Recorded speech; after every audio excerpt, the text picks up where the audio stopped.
መሐሙድ ጋ ጠብቂኝ ድርሰት በመሐመድ ሰልማን መሐሙድ ጋ ጠብቂኝ ስብሃት ትኩሳት ብሎ በጠራው መጽሐፉ ጀርባ ላይ ምን አለ ወጣት ሁን አለ ቢመርህ ሪቮሉሽን ታስነሳለህ እጅግ ቢመርህ ራስህን ታጠፋለህ ለማንኛውም ወጣት ሁን እኔ ግን እልሃለሁ ወጣት መሆኑን ሁን ነገር ግን ራስህን ከማጥፋት በፊት ፒያሳ ሂድ ሐሳብህን ልትቀይር ትችላለህና ለመሞትም ቢሆን የፒያሳን ያህል መልካም ሰፈር የለም ቀባሪ አታጣ በፒያሳ ሰው ባያይህ ማዘጋጃ ያይሃል ለመሞትም ለመኖርም ስታስብ ፒያሳ ሂድ ፒያሳን ለመሞትም ቢሆን የምመርጥልህ ያለ ምክንያት አይደለም ሞት የሚሸት ስም በድፍን አዲስ አበባ የምታገኘው ፒያሳ ነው ዶሮ ማነቂያና አሪ በከንቱን እንደ ናሙና ወሰድ ተረት ሰፈርም አንተን ተረት ለማድረግ የሚያስችሉ ህይወቶች የተሞላ መንደር ነው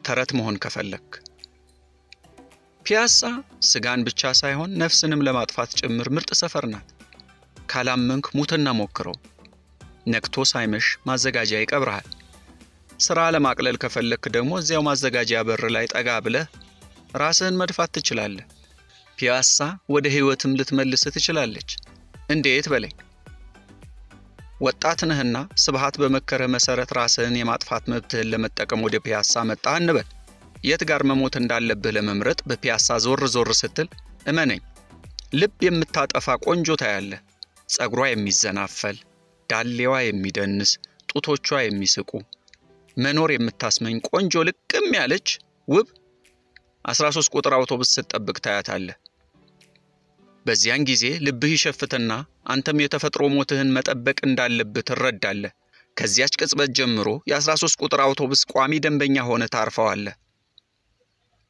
አውቶቡስና ሞት በራሳቸው ሰዓት እስኪመጡ ትጠብቃለህ ፒያሳ ወደ ህይወት መለሰች ማለት አይደል የፒያሳ ካፌዎች ፒያሳ 1100 ካፌዎች ያሉባት ቅመም የሆነች ሰፈር ናት 1100 ቆንጆ ልጃገረዶች ደግሞ በካፌዎቿ ውስጥ ተኮልኩለው ኮካ በስትሮ ይጠጣሉ ስትሮ ምን እንደሆነ ካላወቅ የፒያሳ ልጅ አይደለህም ማለት ነው ስትሮ በቆንጆ ልጅ ከንፈርና በቆንጆ ብርጭቆ መሃል የተሰራ የላስቲክ ድልድይ ነው ፒያሳ በካፌ ብዛት ከምስራቅ አፍሪካ አንደኛ ናት የኢትዮጵያ ቴሌቪዥን ነው እንዲህ ያለው ይባላል እንደ ፒያሳ በካፌ የተጥለቀለቀ ሰፈር ከየት ይገኛል ከአምፒር እስከ ራስ መኮንን ድልድይ ብቻ በግራና በቀኝ የተሰለፉ ከ53 በላይ ካፌዎችን ልቆጥርልህ እችላለሁ በርግጥ ቆንጆ ልጃገረዶችና ወርቅ ቤቶች በመሃል እየገቡ ቆጠራዬን አስተጓጉለውት ይሆናል ሆኖም ቁጥራቸው ከዚህ ቢልቅ እንጂ አያንስም የፒያሳ ካፌዎች ልዩ ገጽታ ሁልጊዜ ሙሉ መሆናቸው ነው አንዳንድ የፒያሳ ምሁራን ይህንን ጉዳይ ከመንግስት የትምህርት ፖሊሲ ጋር ሊያያይዙት ይሞክራሉ እኔ ግን እላለሁ ይህ የፒያሳ ልዩ ከራማ እንጂ ሌላ ምንም ሊሆን አይችልም በፒያሳ ምርጥ ቡና ጠጥተህ ቀንህን ብሩህ ለማድረግ ካሻህ እነ ማንኪራ እነ አፍሪካ እነ ቶሞካ አሉልህ ቆንጆ ሻይ ከቆንጆ ልጃገረድ ጋር ተፋጠፉት ለማለት ካሻህ እነ ናምሩድ እነ ራዜል እነ ኦሊቪያ እነ ሳሬም እነ ኦስሎ እነ አፕቪው እነ ዲጄስ እነ ሃርድ ኮርነር እነ ጉድ ታይምስ አሉልህ በተለይ በቅርቡ የተከፈተው ጉድ ታይምስ እንደ ደብል ፌስ ጃኬት አይነት ተፈጥሮ ነበረው ቀን ላይ ውብ ሆኖ ይቆይና ማታ ላይ በፍጥነት ራሱን ቀይሮ ባሬ መሆን ልዩ ጥበብ ነበረው የጨርቆስ ልጆች ያለ ሰፈራቸው መተው በቡዳ በሉት መሰለኝ ሰሞኑን ተቃጠለ አሉ ነፍስ ይማር ፎቅ ላይ ቂብ ብለህ ፒያሳና ዜጎቿን ቁልቁል እየገረመምካቸው ለመዝናናት ካሻህ አራዳ ላይ የተሰቀሉ መዝናኛዎች አሉልህ እነ አራዳ እነ ሲድኒ እነ ትዊንስ እነ ቤስት በፒያሳ ከባህር ጠለል በላይ በመናምን ሺህ ጫማ ከፍታ የሚገኙ ካፌዎች ናቸው አለልህ ደግሞ እንደ ዳሉል ተቀብሮ ያለ ካፌ ቼንትሮ ይሰኛል ልምከርህ ፍቅረኛ ፒዛ ማረኝ ካለችህ ፒያሳ ፒዛ ኮርነር ወሰዳት ከዚያ በኋላ ምን አለ በለኝ ፍቅሯ ካልጨመረ ከዚህ ግብዣ በኋላ ካኮረፈችህ ግን ፒዛውን በልተህባታል ማለት ነው ፒያሳ የኬክ ሀገር ናት እድሜ ጠገቦቹን በዚህ አጋጣሚ ስማቸውን ማውሳት ግድ ይላል በተለይ የኤንሪኮ ኬክ ይምጣብኝ እስኪ በሞቴ ከዚህ ቤት ሂድና ኬክ እዘዝ ኪኒን የሚያካክሉ ኬኮች ይቀርቡልሃል የፒያሳ ልጅ ካልሆንክ ታኮርፋለህ አንተ የለመድከው ድፎ ዳቦ የሚያካክሉ ኬኮችን ነው እስኪ በሞቴ ቅመሰው ከዚያ በአድናቆት ጭንቅላትህን ተወዘውዘዋለህ። ካልጣምህ ግን በኬክ አላደክም ማለት ነው። ሂድና ሸዋ ዳቦ ተሰለፍ። ኤንሪኮ ውስጥ ዞር ብለህ ከጎንህ ያለውን ሰውዬ ገልመጥ ለማድረግ ሞክር። የሆነ ሰውዬ በትኩረት ኬክ ሲበላ ታየዋለህ። በእርግጠኝነት ስለ ሰውዬው ብትጠይቅ ከተማዋ ውስጥ ካያቸው ሰማይ ጠቀስ ፎቆች የአንዱ ባለቤት ሆኖ ታገኘዋለህ። ፎቅ ባይኖረው እንኳን ፎቅ የሚያሰራ ብር ያለው መሆኑን አትጠራጠር። ይህም ባይኖረው አንድ ቀን የማግኘት ተስፋ ያለው ነው። የኤንሪኮ የውስጥ ገጽታ አለመብለጭለጭ ተራ ቤት እንደሆነ ሊያስገምት ይችላል። አንድ ነገር ግን ላረጋግጥልህ፣ ይህ ቤት የሞጃዎች መናኸሪያ ነው። ስለዚህ አትንቀሽቀሽ። ከኤንሪኮ በኬክ መጋገር ጥበብ ተደንቀህ ስትወጣ ከፊት ለፊትህ የምታገኘው እናት ህንጻን ይሆናል። ይህ ህንጻ በቅርቡ ፒያሳን ከተቀላቀሉት ድንቅ ፎቆች አንዱና ዋነኛው ነው።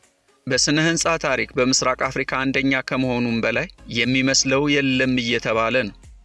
የፒያሳ ልጅ ካልሆንክ ይህን ህንጻ ተደግፈ ፎቶ ብትነሳና ክፍለ ሀገር ላሉ ዘመዶች ብትልክላቸው ልጃችን አሜሪካ ገባ ብለው ድግስ እንደማይደግሱ አትጠራጠር። አዲስ አበባ ውህ ህንጻ እንደሌለ የሚያስቡ ዲያስፖራዎችም ቢሆኑ እነሱ በማያውቁት አንድ የአውሮፓ ከተማ ያለ ሊመስላቸው ይችላል። አይበለውና ፒያሳ ሳለህ ድንገት ስሜትህ ቢመጣ እንደኔ የጨዋ ልጅ ከሆንክ ስልክህን በርበር አድርገህ ትደውልና እጩ ፍቅረኛህን መሐሙድ ጋር ጠብቂኝ ትላታለህ። ኢንተርላንጋኖ ወስደህ በድብቆቹ የስሞሽ ግርዶሽ ተጠልለህ ልብ የሚሰልብ የስሞሽ ስነ ስርዓት ትፈጽማለህ።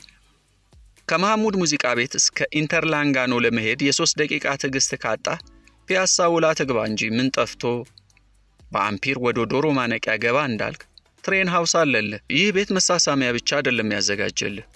አይበለውና ስሜትህ ከንፈር ብቻ የማያስታግሰው ከሆነብህ ይህ ቤት እጥር ምጥን ያለ ክፍል እጥር ምጥን ላለ ሰዓት ያከራያል።